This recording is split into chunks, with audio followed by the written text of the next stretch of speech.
မိဘပြည်သူများရှင် Prime Media မှာတင်ဆက်မှုဖြစ်ပါရှင်သတင်းမတင်ဆက်ခင်လေးမှာကျွန်မမိဘပြည်သူများကိုသတိပေးချင်တာလေးခုရှိပါရှင်အဲ့ဒါပါလဲဆိုတော့ TikTok နဲ့ YouTube မှာကျွန်မနာမည်အသုံးပြုပြီးတော့ account တွေဖွင့်လှစ်နေတာတွေ့ရပါရှင်account တစ်ခုဟာဆိုရင် TikTok မှာပေါ့နော်သူ့မှာ follower 3900နဲ့400ရှိပါရှင်ကျွန်မအဲ့ဒီ account ရဲ့ profile လေးကိုကျွန်မပြသပါမယ်ရှင်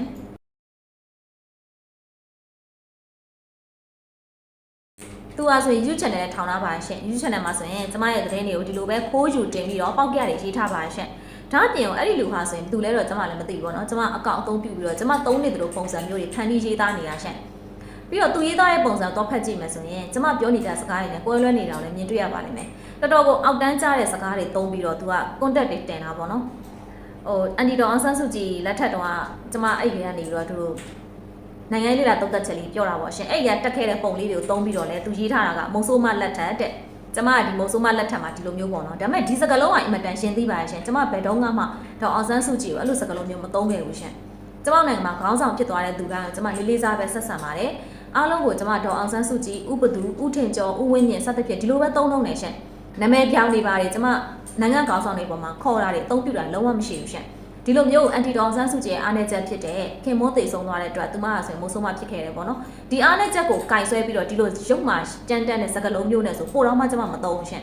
ဒီတော့ဒီအကောင့်ကိုလောက်တဲ့သူကဆိုရင်ဒီလိုမျိုးလှုပ်ဆောင်နေပါတယ်မိဘပြည်သူများသိထားစေချင်ပါရှင်ကျွန်မတခါလေးပြောပြချင်တာကတော့ကျွန်မအနေနဲ့သတင်းလေးတွေကိုရယူတဲ့အခါမှာလူမှုကွန်ရက်အကောင့်တွေကနေတော့လုံးဝမရယူပါဘူးရှင် TikTok YouTube Telegram မှာကျွန်မလုံးဝစာမပြန်ပါဘူးရှင်ကျမစီကိုသတင်းပို့ချင်တယ်ဆိုရင် Prime Media သတင်းပေးဖုန်းနံပါတ်ဖြစ်တဲ့090391ကို3991ကိုပဲပေးပို့ဖို့တော့ကျွန်မမြတ်တက်ခံလို့ပါတယ်ရှင်ဖုန်းနံပါတ်လေးမေ့သွားမယ်ဆိုတော့ကျွန်မ Telegram Channel မှာတင်ထားပါတယ်တွားကြည့်ပါသတင်းပေးလို့ရတဲ့ဖုန်းလေးနှလုံးရှိရပေါ့နော်အဲ့မှာတွားကြည့်လို့ရပါတယ်ရှင်လူမှုကွန်ရက်ကနေဘာကြောင့်ကျွန်မစာမပြန်တာလဲဆိုရင်ဒီလိုအကောင့်တူတွေကကျွန်မတို့ပုံစံတူယူပြီးတော့လောက်ကင်နေတာဖြစ်တဲ့အတွက်ကျွန်မတို့ကလူမှုကွန်ရက်ကနေစာပြန်တက်တဲ့အလေးထားရှိရဲဆိုရင်မြို့ပတ်ပြည်သူတွေမှားမှာဆိုလို့ပါကျွန်မဘယ်တော့မှ TikTok ကနေစာမပြန်ပါဘူးTikTok ကနေစာပြန်လာပြီဆိုကျွန်မမဟုတ်ဘူးဆိုတာလေးမြို့ပတ်ပြည်သူများသိရှိစေချင်ပါတယ်ရှင်သတင်းပေးပို့မယ်ဆိုရင် media phone number ကိုသာပေးပို့ပါရင်မြစ်တာခံလို့ပါတယ်ရှင်ကျွန်မအနေနဲ့ TikTok မှာအကောင့်လေးနှစ်ခုသာရှိပါတယ်အဲ့ဒီအကောင့်လေးနှစ်ခုကတော့တစ်ခုကကျတော့ကျွန်မတို့ Prime Media အကောင့်ပေါ့နော်အဲ့ဒီအကောင့်ကကျတော့4,300,9,200 follower ရှိပါရှင်နောက်ထပ်အကောင့်တစ်ခုကကျတော့ Sniper စုနာမည်နဲ့ကျွန်မ personal သုံးဖို့အတွက်ထားထားတဲ့အကောင့်လေးပါရှင်အဲ့ဒီအကောင့်လေးကတော့3,600 follower ရှိပါတယ်အဲ့ဒီနှစ်ခုကလည်းရှင် TikTok မှာအခြားကောက်နေအားလုံးဟာအတူတူသာဖြစ်ပါရှင်မိဘပြည်သူများသတိထားဆင်ခြင်မှုအတွက်ကိုကျွန်မဒီနေ့သတင်းမတင်ဆက်ခင်လေးမှာပြောပြတာဖြစ်ပါရှင်လူမှုကွန်ရက်သုံးတယ်ဆိုတာကလူတယောက်အကောင့်ခုဖွင့်လို့ရတာပဲလေဟုတ်တယ်မလားကျွန်တော်တို့နာမည်အသုံးပြုနေရဆိုကြတော့ကျွန်တော်တို့နာမည်ဖြတ်ချင်လို့ပဲလေကျွန်တော်တို့နောက်ကျောကိုဓာတ်နဲ့ထိုးချင်လို့ပဲလေကျွန်တော်တို့ဒုက္ခပေးချင်လို့ပဲလေဒါကတော့တိကျထင်ရှားပါရှင်ဒီတော့ကျွန်တော်တို့ကလည်းကျွန်တော်တို့အကောင့်တုကျွန်တော်တို့နာမည်နဲ့ပေါ့နော်အကောင့်တုလုပ်နေတဲ့သူတွေကိုကျွန်တော်တို့ရန်သူလို့ပဲသတ်မှတ်ပါတယ်ရှင်ကျွန်တော်တို့မသိပါစေနဲ့ရှင်တို့ဘယ်သူလဲဆိုတာကျမတို့မသိလိုက်ပါစေနဲ့လို့ပဲကျမပြောချင်တယ်သိမယ်ဆိုတော့ကျမတို့ဘက်ကဘာလုပ်မလဲဆိုတာကိုဘယ်တော့မှကြိုပြောမှာမဟုတ်ပါဘူးရှင်ကြိုပြောပါဦးနော်ဒါပေမဲ့ကျမတို့ကရန်သူလို့သတ်မှတ်ထားတာဖြစ်တဲ့အတွက်အပီးတိုင်ခြေမုံမယ်ဆိုတာလေးကိုတော့တခါတည်းဒီကနေပြီးတော့သတင်းပေးစကားလေးပေါ့ရှင်သူများနာမည်နဲ့အကောင့်တူဖွင့်ပြီးတော့သူများကိုလိုက်ပြီးရုပ်မာနေတဲ့သူတွေသိဖို့အတွက်ကိုကျမပြောပြလိုက်ပြစီရှင်ဒီနေ့ပထမဆုံးပြောရမယ့်သတင်းလေးကတော့ကျမတို့နေပြည်တော်နဲ့ပတ်သက်ပြီးတော့ပေါ့နော်တော်တော်စိတ်ဝင်စားနေကြတဲ့ကိစ္စတွေရှိရရှင်အခုဒီငလင်းလှုပ်သွားတဲ့ကိစ္စမှာဆိုရင်မန္တလေးငလင်းကြီးပေါ့ရှင်ပျက်စီးသွားတာကတော့ပထမဆုံးပျက်စီးမှုကတော့အခုချိန်ထိမှန်းဆလို့တော့မရတဲ့အနေအထားဖြစ်နေတာကစကိုင်းတိုင်းရှင်အဆိုးဝါးဆုံးပျက်စီးသွားတာပေါ့နော်ဒါအသိတာထင်ရှားပါတယ်ငလင်းရဲ့ဗဟိုချက်မှာဖြစ်သွားတာကိုသူကဒုတိယပျက်စီးမှုများတာကမန္တလေးမြို့ပါရှင်မန္တလေးမြို့ရဲ့ဆုံးရှုံးမှုကတော့နိုင်ငံတော်ကအာဏာတက်ရောက်နိုင်တဲ့နေရာဖြစ်တဲ့အတွက်သွားပြီးတော့အတိအကျတိုင်းထွာနိုင်တယ်ပေါ့နော်အဲ့ခါမှာသူ့ရဲ့ဆုံးရှုံးမှုမြင်ရတယ်ပေါ့ရှင်တတိယဆုံးရှုံးမှုအများဆုံးကတော့နေပြည်တော်တဝိုက်ပေါ့ရှင်နေပြည်တော်ပြင်မနာလေဝေးစသဖြင့်ပေါ့နော်ဒါပေမဲ့ကျမတို့နိုင်ငံရဲ့လူရဲ့ထုံးစံအတိုင်းနေပြည်တော်ရဲ့ပျက်စီးဆုံးရှုံးမှုကိုပဲပို့ပြီးတော့သိကျင်နေတော့မြင်တွေ့ရပါတယ်ရှင်ဒီတော့ကျမအနေနဲ့ကလည်းပြောပြပေးရမယ့်တာဝန်ရှိရပါတော့ကျမတို့အတွက်ကြတော့ပြည်သူဆိုတာကနေနေစိတ်စိတ်ဝဝပြပြအကုန်လုံးပြည်သူလို့သတ်မှတ်ထားတာလေဒီတော့အနီးမိဘပြည်သူတွေကနေပြည်တော်ဘယ်လောက်ပျက်စီးသွားလဲဆိုတော့ရမ်းသိကျင်နေကြတာလေကကျမလည်းပြောပြမယ်ဆိုတော့ဒါနိုင်ငံတော်မှာဖြစ်သွားတဲ့ကိစ္စလေးသိတင်သိထိုက်တဲ့အတွက်ကျမပြောပြရဖြစ်ပါတယ်နော်အခုဆိုရင်ဒီနေ့ပြည်တော်မှာရက်ကွက်6ခုကိုပေါ့နော်တိုင်းထွာထားတဲ့ဇယားလေးရှိပါရှင်အစီရင်ခံစာလေးပေါ့ဒါလေးကိုကျွန်မဒီမှာပြသပါမယ်ရှင်အဲ့ဒီဇယားလေးကတော့ရက်ကွက်6ခုမှာတိုင်းတာထားတာဖြစ်ပါတယ်တိုက်အလုံးရှည်ပေါင်း964လုံးကိုနေထိုင်ရန်တင့်မတင့်ပေါ့နော်ဒါလေးတွေကိုစစ်စစ်တိုင်းထွာထားတဲ့စီရင်ခံစာလေးပေါ့ရှင်အဲ့ဒါလေးကိုကျွန်မပြောပြမယ်အဲ့ဒီမှာအပြာရောင်လေးကကြတော့လူနေထိုင်ရန်တင့်တော်တဲ့အိမ်မျိုးစားပေါ့နော်အပြာရောင်တိုက်လေးဆိုလူနေလို့ရသေးရပေါ့အသေးစားပြင်ဆင်ပြီးတော့ပြန်လည်နေထိုင်လို့ရတယ်တဲ့အလတ်စားပြင်ဆင်ဖို့အတွက်ကကြတော့လိမ်မော်ရောင်လေးလိမ်မော်ရောင်ကကြတော့ဒါနည်းနည်းအတာလို့ဘာလို့တော့ရှိရပါတော့ဒါပေမဲ့နေထိုင်လို့ရသေးရပေါ့ရှင်အဲ့တော့အလတ်စားလေးပြင်ဆင်ပြီးတော့နေမယ်ဆိုရသေးရဆိုပုံစံမျိုးပေါ့လုံးဝနေလို့မရတော့ဘဲနဲ့အပီးဖြူရမယ်အိမ်ယာတွေကတော့အနီရောင်လေးတွေဖြစ်ပါရှင် အဲ့ဒီရက်ကွက်6ခုမှာဆိုရင်အနီရောင်အများဆုံးဖြစ်နေတာတော့ပညာသိတ္တိရက်ကွက်လို့မြင်ရပါတယ်ပညာသိတ္တိရက်ကွက်ကအနီရောင်တော်များတယ်ပေါ့နော်ဖြတ်မဲ့တိုက်တွေများတယ်ပေါ့ရှင်အခြားမြို့နယ်တွေကတော့ဒါမျှတတယ်လို့ပြောရမှာပေါ့နော်ဒီတော့ကျွန်မအနေနဲ့အချင်းချင်းလေးပဲပြောပြပါမယ်ရှင်ဒီရက်ကွက်6ခုကတိုက်အလုံး964လုံးကိုပေါ့နော်ဒီဝန်ထမ်းအိမ်ယာတွေရောလူပြိုဆောင်တွေရောအပြိုဆောင်တွေရောပါတော့ပေါ့ရှင်အဲ့ဒီတိုက်တွေကိုစစ်ဆေးလိုက်တဲ့အခါမှာအိမ်ပေါင်း281လုံးကလုံးဝကိုဖြိုချရမယ့်ပုံစံမျိုးကိုပျက်စီးသွားခဲ့တာဖြစ်ပါတယ်ရှင်ဒီတော့အိမ်ပေါင်း964လုံးမှာ280လုံးဖြိုချရတယ်ဆိုတော့30%ကျော်လောက်ထိပျက်စီးသွားရဆိုသဘောတရားသတ်မှတ်လို့ရပါတယ်ရှင်။တာဝန်နဲ့အိမ်ယာတွေနဲ့အစိုးရနဲ့သက်ဆိုင်တဲ့ဌာနဆိုင်ရာအိမ်ယာတွေပျက်စီးဆုံးရှုံးမှုချိန်တွေပေါ့ရှင်။လူသေဆုံးမှုကတော့နေပြီးတော့တဝိုက်မှာဆိုရင်အယောက်ပေါင်း600ကျော်လောက်သေဆုံးတယ်လို့လည်းကျမတို့လွန်ခဲ့တဲ့ရက်တွေကစည်ရင်းစရာလေးတွေကသိရပါတယ်ရှင်။ဒါကတော့ပျက်စီးဆုံးရှုံးမှုအချိန်တွေဖြစ်ပါတယ်။ပြီးတော့နေပြီးတော့မှာပေါ့နော်။နေပြီးတော့မှနေရသူပဲနေပြီးတော့ဘယ်လောက်ပျက်စီးလဲဆိုတာသိရလေ။သိလားမန္တလေးမှာနေရသူပဲမန္တလေးဘယ်လောက်ပျက်စီးလဲဆိုတာကိုမြန်ဝါထစ်ထင်သိတာ။စကိုင်းတိုင်းမှာနေရသူပဲစကိုင်းတိုင်းဘယ်လောက်ထိပျက်စီးသွားလဲဆိုတော့မြန်ဝါထစ်ထင်မြင်တာရှင်။ကျွန်မနေပြီးတော့မှရှိနေရဆိုတော့နေပြီးတော့လည်းကျွန်မလိုက်ပြီးတော့ဒီအပိုင်းတွေမှာသေချာလိုက်ပြီးတော့ကြည့်ရှုထားတာရှိပါရှင်အဲ့ဒီကကျွန်မပြောပြရမယ်ဆိုတော့အဆိုးအဆုံးပျက်စီးတာပြင်မနာမျိုးပါရှင်ပြင်မနာမှာတော်တော်ကိုဆိုးဝါးကိုအိမ်ပေါင်းတော်တော်များများပျက်စီးပြီးတော့ဆုံးရှုံးမှုတွေဖြစ်ခဲ့တာပေါ့နော်အဲ့တော့အနီးမိဘပြည်သူတွေစီကိုကျွန်မပြောရမယ်သတင်းစကားဖြစ်နေတာအခုသတင်းစကားကလေဒီလားနေပြီးတော့ပျက်စီးမှုကြားကျင်တဲ့သူတွေကအနီးမိဘပြည်သူတွေရှင်အဲ့တော့ကျွန်မအနီးမိဘပြည်သူတွေစီကိုကျွန်မဒီသတင်းပြောပြနေတာနော်ပြင်မနာမျိုးကလေဒီလားအနီးမိဘပြည်သူတွေအများဆုံးနေထိုင်တဲ့မျိုးရှင်ပြင်မနာအကြောင်းကိုဒီနေပြီးတော့မှရှိရတဲ့သူတိုင်းသိပါတယ် NLD လက်ထက်ဆိုလဲဒီလိုပဲပြင်မနာဟာဆိုရင်ဒီ NLD ကိုအရန်အားပေးခဲ့တာဆန္ဒပြတော့ဆိုလဲအရန်တက်ကြွခဲ့တဲ့မြို့ဟာပြင်မနာပါပဲရှင်အနီးမိဘပြည်သူတွေနဲ့စိတ်သဘောထားတူညီတဲ့သူတွေနေထိုင်တဲ့မြို့ပျက်စီးသွားတာဖြစ်ပါတယ်ရှင်နောက်ထပ်တစ်ခုကကြတော့ပုပ္ပတေရီမှာရှိတဲ့ကြီးတောင်ကန်ကျေးရွာကလည်းတော်တော်ဆိုးဆိုးဝါးပျက်စီးသွားပါတယ်ပျက်စီးတာမှာလမ်းမာတန်းအိမ်တွေဆိုတော်တော်များအောင်ပြိုကျသွားတာပေါ့နော်အဲ့ဒီကျေးရွာဝရှင်အဲ့ကြီးတောင်ကန်ကျေးရွာပါလဲဆိုတော့ဥယျာဉ်မွန်နေထိုင်ခဲ့တဲ့ကျေးရွာရှင်ဥယျာဉ်မွန်အမျိုးတွေရှိရဲ့ရှင်အဲ့ဒီကျေးရွာနားမှာပဲဥယျာဉ်မွန်ကအဲ့ဒီကျေးရွာအနောက်ဘက်မှာရှိရဲ့ငပြောချံလို့ခေါ်တဲ့နေရာမှာခိုးထုံသွားခဲ့တာအဲ့ဒီကျေးရွာမှာရှိရဲ့အနီတွေကဥယျာဉ်မွန်ဖွက်ပေးထားခဲ့ကြတာရှင်သိလားကျမပြောမယ်ဆိုတော့ကြီးအောင်ကအနီရွာပေါ့ရှင်အနီရေးပဲနေတာအဲ့တော့အဲ့ဒီကျေးရွာလဲဆိုတော့ပျက်စီးသွားတယ်ရှင်အနီမိဘပြည်သူတွေကနေပြီးတော့ဘယ်လောက်ပျက်စီးလဲဆိုတာသိချင်လို့ကျမပြောပြရအောင်နော်သိလားအဲ့တော့အနီရွာတွေတော်တော်များပျက်စီးတာပေါ့ရှင်လေဝေးဆိုလဲဒီလိုပဲလေဝေးကအနီမြို့ပါရှင်အနီတွေတော်တော်များနေထိုင်တဲ့မြို့အဖြစ်နဲ့ဒီကတွေဆိုသိကြပါရှင်အဲ့ဒီမှာဗတီပျက်စီးရလဲမြင်တွေ့ရတယ်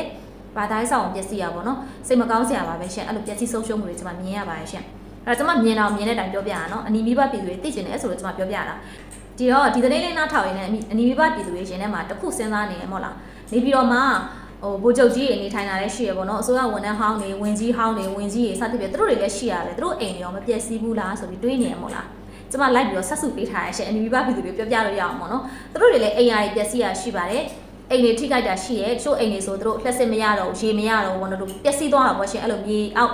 ပိုက်လိုင်းတွေပဲပျက်စီးသွားတဲ့ကိစ္စတွေရှိပါတယ်ဒါပေမဲ့စူးစူးဝါပျက်စီးတာမရှိဘူးရှင်ကိုချုပ်ကြီးဟောင်းနေထိုင်တဲ့ရက်ကွက်တွေကျွန်မလိုက်ပြီးတော့လေ့လာကြည့်ရှုပြီးပါပြီစိုးဝါပျက်စီးတာဘာမှမရှိပါဘူးရှင်မိသားစုတွေထိခိုက်တာလည်းမရှိပါဘူးရှင်ကျွန်မတို့တော့ကတော့သတင်းကောင်းဆိုပေမဲ့အနီးမိဘပြည်သူတွေတော့ကတော့သတင်းဆိုးဖြစ်နေမယ်လို့ထင်ပါတယ်နော်နေပြီးတော့မှအနီးမျိုးဆိုပြီးသတ်မှတ်ထားတဲ့နေရာတွေကပုံမပျက်စီးနေတာကိုမြင်တွေ့ရပါတယ်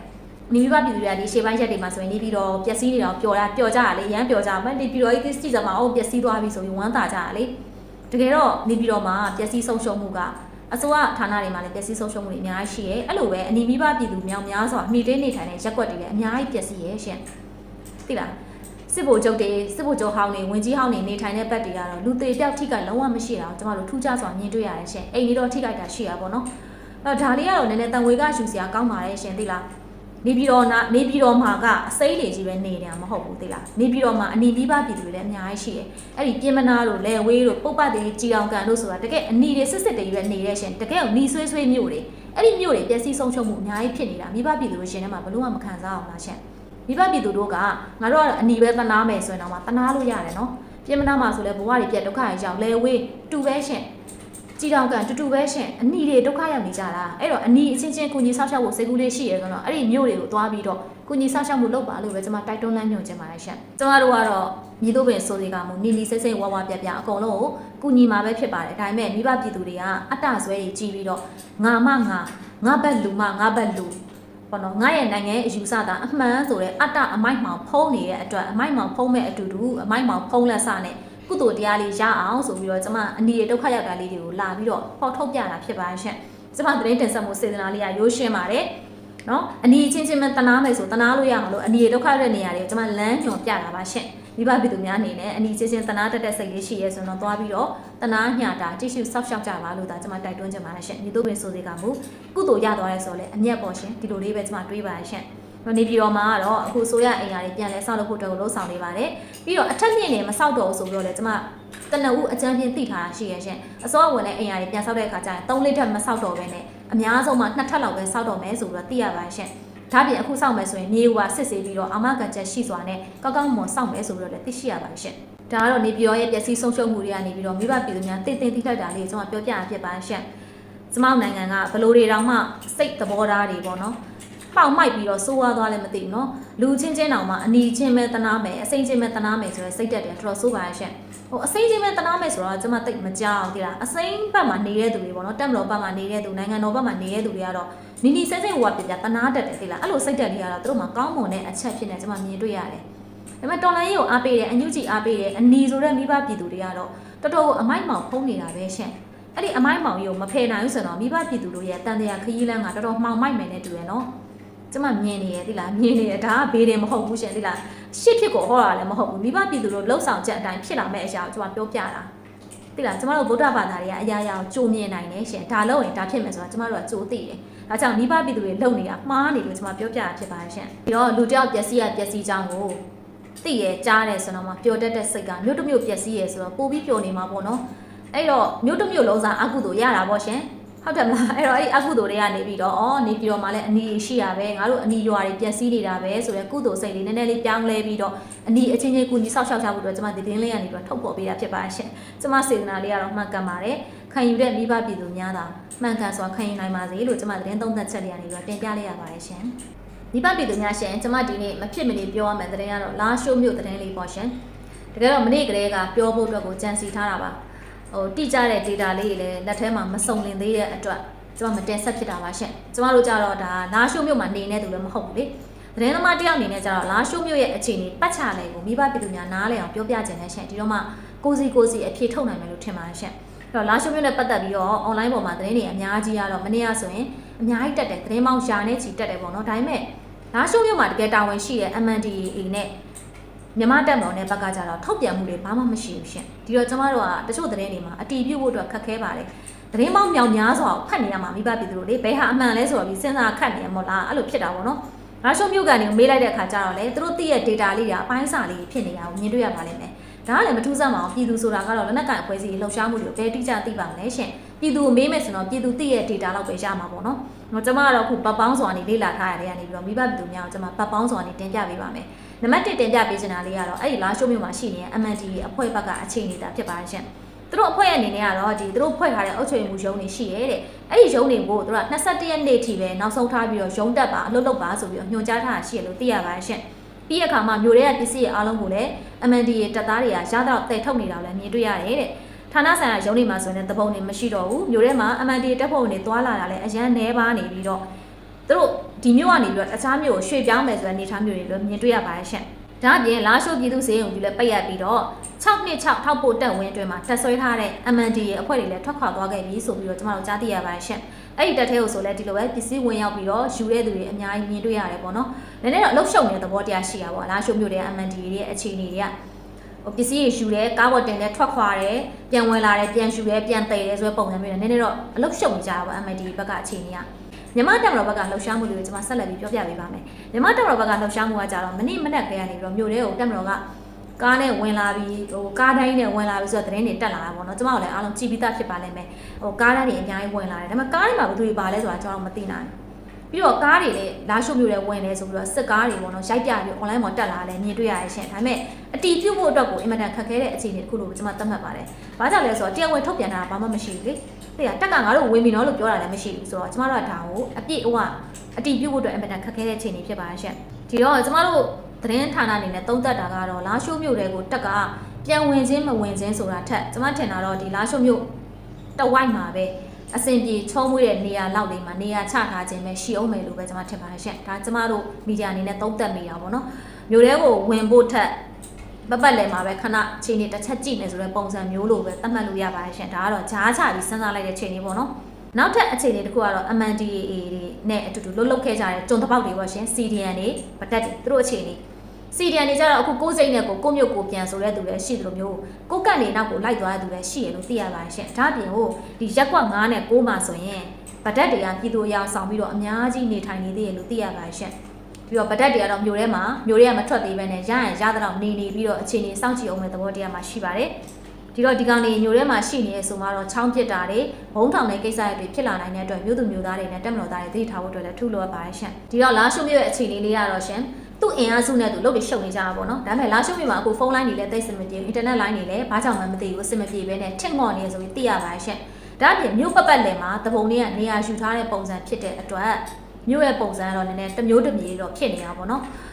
တရားဥပဒေစိုးမိုးရေးကိုလက်ရှိမှာလာရှုမြို့မှာပြန်လုပ်မယ်ဆိုတော့တော်တော်စူးစမ်းရမယ်လို့ထင်တယ်။ဘာကြောင့်လဲဆိုတော့လူတက်မှုတွေမရိမှုတွေလက်သက်မပေါ်တဲ့အမှုပေါင်းမြောက်များစွာလာရှုမြို့ထဲမှာဖြစ်ပေါ်ခဲ့တယ်ရှင်။အဲ့ဒီ MND အုပ်ချုပ်ခဲ့တဲ့ကာလအတွင်းမှာပေါ့နော်။အဲ့ဒီကာလအတွင်းမှာလုပ်ခဲ့တဲ့တရားခံတွေကလည်းမြို့ထဲမှာလက်ရှိကိုတချို့ရှိနေတော့မယ်ဆိုတော့မြမတက်မတော်နဲ့တရားဥပဒေစိုးမိုးရေးအပိုင်းကတော့တော်တော်ကိုခက်ခက်ခဲပြန်လဲကြိုက်တွယ်ရမယ်လို့ထင်ပါတယ်ရှင်။ပြီးတော့လာရှုမြို့အခြေအနေလေးကတော့အဲ့လိုမျိုးရှိနေတဲ့အခါမှာကျမတို့အကြံပြုချက်လေးကိုဆက်လက်ပြီးတော့တင်ဆက်ချင်ပါတယ်ရှင်။အကြံပြုချက်အနေနဲ့ကတော့ပထမဆုံးအကြံပြုချင်တာစစ်ပေးရှောင်တဲ့ပြည်သူတွေပါရှင်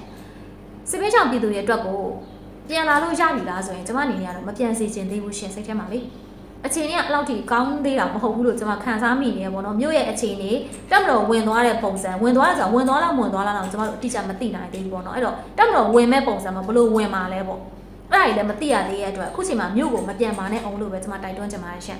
်နောက်တစ်ခုနေရတော့တက်မတော်ကိုကျွန်မအကြံပြုချက်လေးနဲ့သတိပေးချက်ကျင်တာလေးပေါ့နော်ကျွန်မသိထားတဲ့ data လေးနဲ့စုပေါင်းသတိပေးချင်တာကတော့လာရှုမြို့ရဲ့ပုံစံကမြို့ထဲမှာကတော့ဒီကောင်တွေစုပ်ခွာသွားပြီဆိုပေမဲ့မြို့ပတ်လည်မှာဒီကောင်တွေရှိနေသေးတဲ့အတွက်ရှင်းနေရကြက်လို့ဖြစ်မှာတော့စိုးရင်လည်းပေါ့နော်ဒါကျွန်မတို့ကမီဒီယာအနေနဲ့စိုးရင်တာပါရှင်စစ်သားတယောက်အနေနဲ့ကတော့စစ်ရေးအမြင်ပြီးတော့တက်မတော်နဲ့တပုံနေတဲ့ဘာတွေညှိနှိုင်းတာလဲဆိုတော့မူတည်ပြီးတော့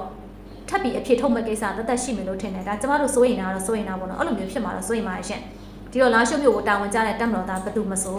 တော်တော်ကိုလုံခြုံရေးကိစ္စမှာကြိုးစားစားနဲ့စွမ်းစွမ်းတမန်ဆောင်ရွက်တင်တယ်လို့ထင်ပါတယ်ရှင်တတိကိုလုံးဝမလွတ်ပဲနဲ့လှုပ်ဆောင်တင်တယ်လို့ထင်ပါတယ်ရှင်ဒါအပြင်တက်မတော်သားတွေအနေနဲ့နေမီနဲ့သက်ဆိုင်တဲ့ data အချက်လက်တွေကိုမှန်မှန်ကန်ကန်သိရှိမယ်ဆိုရင်တော့ကင်တွယ်ရတာပုံပြီးလွယ်ကူမယ်လို့ထင်ပါတယ်ရှင်အဓိက data ပဲပေါ့နော်ဘယ်နာပါရှိရဆိုပြီးသေချာသိနေမယ်ဆိုတော့ဒီမျိုးကကင်တွယ်ရလွယ်ပါတယ်အဲ့လိုမှမဟုတ်ဘူးဆိုရင်တော့ဘသူရုံကမှမသိဘသူကလည်းဘာမှမသိပေါ့နော်ဒါအပြင်ကိုမျိုးထဲမှာဆိုရင်တချို့တပည့် agent တွေရှိရရှင်နှစ်ဖက်ခွာစားတဲ့သူတွေပေါ့နော်ဟိုဘက်တဲ့အောင်လည်းဒီဘက်ရောင်းတယ်ဒီဘက်တဲ့အောင်လည်းဟိုဘက်ရောင်းတယ်ဂျားတွေကအကျိုးမြတ်ရှိတဲ့တပည့် agent တွေရှိနိုင်ပါတယ်ရှင်ဒါလေးတော့တက်မတော်အနေနဲ့သတိပြုဖို့အတွက်ကိုကျမအနေနဲ့တိုက်တွန်းချင်ပါတယ်ရှင်နောက်ဆုံးတိုက်တွန်းတင်ပြချင်တာလေးကတော့နိုင်ငံတော်အစိုးရစီတို့သာဖြစ်ပါတယ်ရှင်လာရှုမြို့ကအခုဆိုရင်တော်တော်ကိုစိတ်ဝင်စားနေကြတဲ့အနေအထားတစ်ခုရှိရပေါ့နော်ဒီတော့အဓိကလာရှုမြို့မှာနေထိုင်တဲ့မိဘပြည်သူတွေစစ်ပေးရှောင်နေရတယ်သူတို့ဒီမြို့ကိုပြန်လာခြင်းနဲ့ဒါပေမဲ့ဘယ်သူမှအာမခံချက်မပေးဘူးသူတို့ MND ကလည်းပြန်လာပါလို့ပြောတာတော့အရင်ကတည်းကပဲဒါပေမဲ့ပြန်သွားပြီးရဲ့နောက်မှာအသက်အာမခံချက်မရှိတဲ့အတွက်သူတို့မပြန်ရဲဘူးသူတို့မျှော်လင့်နေတာကနိုင်ငံတော်အစိုးရနေပြီးတော့မိဘပြည်သူတွေအားလုံးလာရှုမြို့ကိုအနေနဲ့ကင်းစွာပြန်လည်နေထိုင်နိုင်ပါပြီဆိုတဲ့နိုင်ငံတော်အဆင့်ထုတ်ပြန်ချက်ကိုကြားကျင်နေရရှင်ဒီလိုကြားမှပဲသူတို့ပြန်နိုင်မှာဒီတော့နိုင်ငံတော်အစိုးရကပြည်သူတွေကိုအနေနဲ့ကင်းတဲ့အနေထားရောက်ပြီးအားလုံးကိုပိုင်နိုင်ပြီဆိုပြီးပြန်စေခြင်းနဲ့ဆိုတော့နိုင်ငံတော်အဆင့်စာလေးထုတ်ပြန်ပြီးတော့ဒါပြန်လဲဖိတ်ခေါ်ဖို့အတွက်ပြောချင်ပါတယ်အဲ့လိုမှမဟုတ်ပဲနဲ့အရက်စကားတွေနဲ့ပြန်လို့ရနုလို့ပြန်သွားကြမယ်ဆိုရင်ထိခိုက်မှုတွေဖြစ်လာရင်နိုင်ငံတော်မလက်တောင်မကဲပါဘူးရှင်ဒါလေးတော့ကျွန်မနိုင်ငံတော်အစိုးရစီကိုကျွန်မတိုက်တွန်းပြီးတော့တင်ပြချင်တာပါရှင်နောက်ဆုံးပြောချင်တာလေးကတော့အခုလာရှုမြို့ကိုပြန်သွားတဲ့အခြေအနေမှာ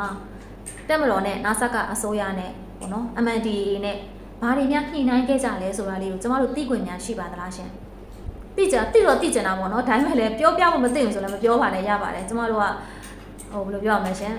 ကျမအမြဲတမ်းပြောသလိုပေါ့နော်အမှန်တရားအားလုံးကိုတော့ပြောလို့မရအောင်လေဟုတ်တယ်မလားအမှန်နဲ့သဘောပေါက်တယ်အဲ့ဒီပိုင်းတော့ဒါပေမဲ့ပြောပြတဲ့အရာအားလုံးကတော့အမှန်တရားဖြစ်မှရမယ်လေမိဘပြည်သူတွေကိုပြောပြမယ့်စကားအားလုံးအမှန်တိုင်းလေးပဲထုတ်ပြန်ပေးစေချင်ပါတယ်ရှင်ဒီတော့မှကျမတို့ကလည်းစဉ်းစားချင့်ချိန်ရမှာပေါ့နော်ဒီလိုမျိုးအခုလာရှိုးဖြစ်စင်မှာဆိုရင်နစ်နာခဲ့ရတာမြန်မာတက်မတော်လည်းပါတယ်လို့ပြည်သူတွေလည်းပါတယ်ရှင်ပြည်သူတွေအတွက်ဆုံးရှုံးနေတာမှုတွေကိုဘယ်သူကရောကြေးပေးမှာလဲဒီစစ်ပွဲကြီးကိုလှုပ်ဆောင်ခဲ့တယ်ဘယ်သူကလုပ်ပေးမှာလဲတည်သွားတဲ့ပြည်သူတွေအများကြီးရှင်အဲ့ဒီမှာမတရားအသက်ခံတဲ့ပြည်သူတွေအများကြီးပဲရှင်လာရှိုးမှာလေသိလားတက်မတော်သားတွေလည်းမတရားတိတ်ဆုံးခဲ့ရတဲ့သူတွေအများကြီးပဲရှင်တက်မိသားစုတွေလည်းပါတယ် MNDAA တွေဘာတွေလုပ်ခဲ့လဲဆိုတာကိုကျမတို့အားလုံးသိထားရဲ့ရှင်ဒီတော့ဒီကောင်တွေဒီတိုင်းလှုပ်ပေးလိုက်လို့လားသူတို့နဲ့ညှိနှိုင်းထားတဲ့ကိစ္စမှာသူတို့ကိုအပြစ်ယူရမယ့်ကိစ္စမပါဘူးလားရှင်တကယ်ဆိုရင်ဒီစစ်စင်ရေးကိုလုပ်ခဲ့တဲ့သူကအပြည့်အဝတာဝန်ခံတဲ့နာပါလာရှုမြို့ကိုပြန်ပေးရဆိုကြတဲ့ကတော့စစ်ရေးအရာနိုင်ငံရေးရညှိနှိုင်းပြီးလို့ပဲလေအဲ့လိုမျိုးလွယ်ကူညှိနှိုင်းလို့ရကြီးဆိုရင်ကျမတို့ပြည်သူရဲ့မျက်နှာမှုတွေကိုကျမတို့ပြည်သူတွေကြားခဲ့ရတဲ့မြေတွေကိုဘယ်သူတုတ်ပေးမှလဲရှင် လားရှုံးမြို့ကြီးတိန်းတော့မတရားမှုခံစားလိုက်ရတာကတက်မတော်သားတွေရောတက်မိသားစုတွေရောပြည်သူတွေရောရှင်တက်မတော်သားတွေကထားပါတော့စစ်သားမလို့ကျမတို့ဘေးဖယ်လိုက်နေထားပါတော့တက်မိသားစုတွေစစ်ပွဲနဲ့မသက်ဆိုင်ဘူးလေပြည်သူတွေစစ်ပွဲနဲ့မသက်ဆိုင်ဘူးလေအဲ့ဒီလူတွေနစ်နာခဲ့ရတဲ့မတရားမှုတွေမတရားတပ်ဖြတ်ခံရတဲ့ကိစ္စတွေနှိပ်စက်နိုင်ကျင့်မှုတွေစိုးဝါရက်ဆက်လုံးနဲ့စစ်ရာဇဝဲမှုတွေကို MNDAA ကကျူးလွန်ခဲ့တာရှင်ဒီတော့ဒီຢာတွေကိုဒီမတရားမှုတွေကိုဘယ်သူကတရားမျှတမှုဆောင်ယူပေးမှာလဲဆိုတာလေးကိုကျမလားရှိုးမြို့မှာဒုက္ခရောက်ခဲ့ရတဲ့မိဘပြည်သူများအားလုံးကိုစားနိုင်ငံတော်ကိုမေးခွန်းထုတ်လိုက်ပါစေရှင်ကျမတို့လားရှိုးမြို့ကမိဘပြည်သူတွေရဲ့ခံစားခဲ့ရတဲ့ကြားခဲ့ရတဲ့သွေးတွေမျက်ရည်တွေအတွက်ကိုတရားမျှတမှုတွေဆောင်ယူပေးနိုင်ပါစေလို့လည်းကျမကြားရတဲ့နေပြီးတော့ဆန္ဒပြုအပ်ပါတယ်ရှင်လားရှိုးမြို့နဲ့ပတ်သက်ပြီးတော့ကျမသိရှိတဲ့သတင်းလေးကတော့ဒီလောက်ပါပဲရှင်ရှေ့ဆက်နေ့တွေမှာကျမထပ်မံသိရတာရှိရဲဆိုလည်းမိဘပြည်သူများကိုကျမအသေးစိတ်လေးပြန်လည်ပြီးတော့တင်ပြပြောပြပေးပါမယ်ရှင်လားရှိုးမြို့လေးကံကောင်းပါစေလားရှိုးမြို့နေပြည်သူများအားလုံးအေးချမ်းသာရပါစေလို့လည်းကျမတို့ Prime Media နေပြီးတော့ဆုတောင်းပေးကြပါရှင်မိဘပြည်သူများရှင်ကျမအခုပြောချင်တာလေးကတော့သတင်းဆိုတာထက်နိုင်ငံရေးလာသုံးသပ်ချက်လေးပေါ့နော်NASA ကအစိုးရနဲ့အန်ယူဂျီရဲ့ကွာခြားချက်လေးပါရှင်မနေ့ကဆိုသတင်းလေးတစ်ခုတက်လာပါတယ်ဒီမလေးရှားဝန်ကြီးချုပ်ဖြစ်သူအန်ဝါအဗရာဟင်ကနေပြီးတော့အန်ယူဂျီနဲ့တွေ့ဆုံခဲ့တယ်လေ online မှာတွေ့တာပေါ့ရှင်တွေ့တဲ့အခါကျတော့အန်ယူဂျီကနေပြီးတော့ဦးမန်းဝင်းခိုင်တန်းလာသူသွားတွေ့ရပါတော့ online နေတွေ့ရပါရှင်တွေ့ရောသူ့နောက်မှာ TikTok ရိုက်တဲ့အခါသုံးတဲ့မီးဝိုင်းကပါလာအဲ့မှာဝေဖန်မှုတွေပေါ့နော်ပြီးတော့ကျမအနေနဲ့ပြောရမယ်ဆိုတော့မဝေဖန်ချင်တော့ပါရှင်အဲ့လူတွေကဘယ်နာဘယ်လိုဝေဖန်ရမှန်းကျမမသိတော့ဘူးနိုင်ငံတော်အဆင့်တွေ့ဆုံမှုလေသူများကိုအခွင့်အရေးပေးတဲ့အချိန်မှာကိုယ့်ရဲ့ပုံစံအနေထားကိုလုံးဝစမတ်တကျဖြစ်အောင်ပြင်ဆင်ပြီးမှတွေ့တယ်မဟုတ်ဘူးလားရှင်အဲ့လောက်အသိဉာဏ်လေးတော့ရှိတယ်မဟုတ်ဘူးလားဒီလောက်လေးပဲပြောချင်တယ်ပေါ့နော်အများကြီးမပြောတော့ပြောရင်နှိမ်နေဖြစ်မှာဆိုလို့ဒီလိုအုံနောက်ပိုင်ရှင်တွေကနိုင်ငံတော်အုပ်ချုပ်ခြင်းနဲ့ဆိုတဲ့စိတ်သက်ကြီးကတော့နည်းနည်းရှင်လို့ပြောရမယ်အနူလက်နဲ့ရွှေခွက်ကင်ရဲလို့ပဲပြောရမလားအမဲရိုးနဲ့ဟင်းအိုးမှအာမနာလို့ပဲပြောရမလားမြန်မာစကားတွေကလည်းနော်မြန်မာစကားတွေကအရင်နှိမ်တာနော်သိလားစကားပုံကအရင်နှိမ်တဲ့စကားပုံတွေရှိရနော်ကျမအကုန်တန်းစီသုံးလိုက်လို့ရှိရင်ကျမအန်ယူဂျီဘက်ကလေးဆဲမှာဆိုတော့ဒီလောက်ပဲပြောတော့မယ်ရှင်သိလားနော်နိုင်ငံတော်အဆင့်လူနဲ့တွေ့ရဲ့အချိန်မှာကိုယ့်နောက်က TikTok မှာသုံးတဲ့မီးဝိုင်းလေးကိုဖယ်ရမယ်ကိုယ့်နောက်ကမြင်ကွင်းတွေကိုရှင်းရှင်းလင်းလင်းလေးထားရမယ်ဆိုတော့လောက်တော့မသိတဲ့သူတွေကနိုင်ငံတော်အာဏာလိုချင်တယ်ဆိုတာကအနူလက်နဲ့ရွှေခွက်ကင်တာပေါ့ရှင်အမဲရိုးနဲ့ဟိုးမှအာမနာပေါ့ရှင်မဟုတ်ဘူးလားနော်အဲ့အနေထားပဲလေဒီလိုယုံကြည်နေတဲ့သူတွေလည်းအဲ့မော်လေအဆင့်တူပေါ့နော်အဆင့်တူပေါ့ရှင်အဲ့တော့သူတို့အဆင့်ပြေကြပုံပါပဲရှင်အဲ့တော့ကျွန်မပြောချင်တာကတော့ဒီဝန်ကြီးချုပ်ပေါ့နော်ဒီမလေးရှားဝန်ကြီးချုပ်ဟာဆိုရင်အန်ယူဂျီကိုတွေ့တယ်ပေါ့ရှင်ကျမတို့နိုင်ငံတော်မှာတရားဝင်အစိုးရနဲ့ဒန်းလူရှင်ပြီးတော့တွေ့ရဲဆိုတော့သူ့ဆရာဘာတွေမျောလင့်ထားလို့လဲကျမမေးချင်တာလေအဲ့ဝန်ကြီးချုပ်ကျမစကားပြောခွင့်ရကျမမေးချင်တယ်သူ့ဆရာဘာတွေမျောလင့်ထားလို့လဲရှင်ကျမနိုင်ငံမှာဖြစ်နေတဲ့ကိစ္စက NASA ကအောက်မှာဆိုမြန်မာတက်မတော်ရှိရတာအကျဉ်းကြီးပြောပြရနော် NASA ကအောက်မှာမြန်မာတက်မတော်တရားဝင်တက်မတော်ရှိရအန်ယူဂျီအောက်မှာ PDF ရှိရ okay မြန်မာတက်မတော်ဒီထိတ်ကနေပြီးတော့အမဲတစ်ခုပေးလိုက်လဲဆိုအောက်ထီကိုပြေဝစီးစင်းနေရှင်သိလားမြန်မာတက်မတော်ကဟေးတက်မတော်သားအားလုံးတိုက်ပွဲဒီနေ့ရက်ဆိုဒီနေ့ရက်နိုင်တဲ့ဩဇာအာဏာသူ့မှာရှိရရှင်ရက်နိုင်တဲ့အနေအထားသူ့မှာရှိရအန်ယူဂျီအဲ့လိုရှိလားရှင်အန်ယူဂျီကိုသွားပြီးတော့ဆွေးနွေးရအောင်လို့မြန်မာနိုင်ငံမှာရှိတဲ့ပြည်ပခိုင်နဲ့ပတ်သက်ပြီးတော့အန်ယူဂျီကိုအဖက်လုပ်ပြီးတော့ထည့်သွင်းဆွေးနွေးတာပါရှင် okay အန်ယူဂျီနဲ့ဆွေးနွေးလို့အဆင်ပြေပါပြီတဲ့အန်ယူဂျီကပြည်သက်တွေအားလုံးပြောမယ်ပြည်သက်တွေအားလုံးစစ်ပွဲရက်လိုက်ဆိုရင်ပြည်သက်တွေရက်မယ်လို့ထင်လားရှင်ပြောပါဦးနောက်ဆုံးပေါ့နော်စကားကုန်ပြောမယ်ရှင်အန်ယူဂျီကပေါ့နော်နောက်ဆုံးတော့ဒါဖြစ်တော့မဖြစ်နိုင်ပါဘူးနောက်ဆုံးအနေနဲ့ကျွန်မပြောပြတာမြန်မာနိုင်ငံမှာအခုလုပ်မဲ့ရွေးကောက်ပွဲမှာအန်ယူဂျီကပါဝင်ပါမယ်ဆိုရင်တော့မှပြည်သက်တွေလက်နက်မချအောင်ရှင်ပြည်သက်တွေလက်နက်ကင်လမ်းစဉ်ကိုမစွန့်တော့ဘူးရှင်သိလားအဲ့ကျွန်မပြောလက်ခံလားရှင်လက်မခံလဲရတယ်မယုံစောင့်ကြည့်လိုက်PDF ကအန်ယူဂျီကိုအဖက်လမ်းမလို့စိတ်လက်မွန်စားခရီးလည်းမဆိုင်ဘာကြောင့်လဲဆိုတော့သူတို့နဲ့အန်ယူဂျီနဲ့ PDF ကလမ်းခွဲသွားတဲ့လင်မယားလိုပဲရှင်ဘယ်တော့မှပြန်မစုံတော့ဘူးသိလားဘာကြောင့်လမ်းခွဲရလဲဆိုတော့လင်ရမယားရယ်ဆိုပြီးပေါင်းတဲ့ကာလမှာအန်ယူဂျီဆိုတဲ့လင်ယောက်ျားက PDF ဆိုတဲ့မယားအောင်ဘာမှမထောက်ပံ့လို့ရှင်သူပဲရှာပြီးသူပဲခိုးစားပြီးသူ့မိသားစုပဲပေါ့နော်အဲ့လိုပေါ့နော်သုံးဆွဲနေတဲ့အတွက် PDF ကအန်ယူဂျီကိုညှို့ညင်သွားပြီဒါကြောင့်သူကကွာရှင်းလိုက်ပြီရှင်သူတို့ပြန်စုံညာအကြောင်းမရှိတော့ဘူးဒီတော့သက်ဆိုင်မှုမရှိတဲ့လင်မယားနှစ်ယောက်မှာမယားအောင်ထိန်းကျင်လို့ဒီမယားနဲ့မသက်ဆိုင်တဲ့ယောက်ျားနဲ့သွားပတ်သက်တယ်လို့ဖြစ်မနေဘူးလားရှင်တကယ်က PDF ကိုထိန်းနေတာမြန်မာတက်မတော်ပဲရှိရဲမြန်မာတက်မတော်ကိုကူညီလိုက် PDF ချက်ချင်းဝှက်ကြသွားမှာ PDF ချက်ချင်းမျိုးတုံးသွားမှာရှင်အန်ယူဂျီမနိုင်ဘူး PDF ကိုသိလားမနိုင်ဘူးရှင်ဇလန်အဲ့လိုဖြစ်နေပြီဒါလေးတော့ဒီဝန်ကြီးချုပ်နားလည်ဖို့လေလိုပါရှင်နော်သူတို့ဘလို့ပဲအဖက်လုပ်ပြီးစကားတော့ပြောအန်ယူဂျီတော့ကအာနာရယူဖို့ကလွယ်လို့ရှင်သူ့ဆက်သူမနိုင်တော့ဘူးရှင်ဒါလေးကိုနားလည်ဖို့လိုပါတယ်နော်ကျမတို့လည်းခါချရင်သိလောက်မယ်ထင်လို့မပြောဘဲနေတာသူကမသိဘူးတော့မသိရကျွန်တော်ပြောပြရတာပါရှင်နော်ကျမတို့အနေနဲ့ကတော့သူများနိုင်ငံကခေါင်းဆောင်တွေပါလေဆိုတော့ respect ရှိပါတယ်လေးစားမှုရှိပါတယ်ဒီလိုမျိုးငြိမ်းချမ်းမှုအတွက်ကိုခေါ်ယူဆွေးနွေးတဲ့ကိစ္စရပ်တွေကိုကျမတို့လက်ကမ်းကြိုဆိုပါတယ်ရှင်ဒါပေမဲ့ရလက်ထွက်တဲ့အလုပ်ကိုပဲလုပ်လေအဲ့ဒီအန်ယူဂျီကိုသွားဆွေးနွေးတော့အန်ယူဂျီကဘာလုပ်ပေးနေမှာမလို့လဲအဲ့လိုပဲမေးရတော့ပဲ တိလားကျမသာဆိုချိန်ကုန်ခံပြီးသွားပြီးစကားပြောမနေတိတ်ခါကြလို့ဘာကြောင့်လဲဆိုတော့ကိုလှုပ်လိုက်တဲ့အရာကိုပြောတဲ့စကားသူဖော်ဆောင်နိုင်မှမဟုတ်တာစီးပွားရေးသမားလို့တွေးရတယ်စီးပွားရေးသမားတွေကသူတို့ကအကျိုးမရှိတဲ့သူဆိုဘယ်တော့မှအချိန်မပေးဘူးစိတ်လည်းဝင်စားခွင့်လည်းမဆိုင်ဘာကောင်ကြီးပဲဖြစ်နေတယ်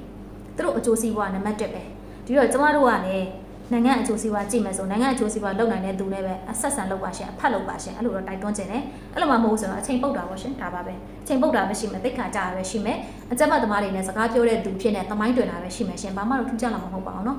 ဒါလေးတော့ကျမတို့ပြပြချင်ပါတယ်ဒီတော့ကျမတို့ကသတင်းလေးပြောရင်းနဲ့တချို့ဟာလေးတွေမှာနည်းနည်းအပိုလေးထည့်ပြောရဲဆိုတာကလေမိဘပြည်သူများတချို့ဟာလေးတွေမှာချိတ်ဆက်စဉ်းစားလို့ရအောင်ပြောပြတာပါစကားများရလို့မထင်ပါနဲ့เนาะအဲ့ဒါလေးတော့ကျမပြောချင်ပါတယ်ရှင်ကျမတို့သတင်းနဲ့ဆက်မှုတွေကိုအမြဲတမ်းအားပေးခဲ့ကြတဲ့မိဘပြည်သူများအားလုံးစိတ်ချမ်းသာကိုကြားမှာကြပါစေနေ့စဉ်နေ့တိုင်းပေါ့နော်ကောင်းကျိုးလိုရင်ဆန္ဒများပြေဝကြပါစေလို့ကျမတို့ Prime Media အဖွဲ့သား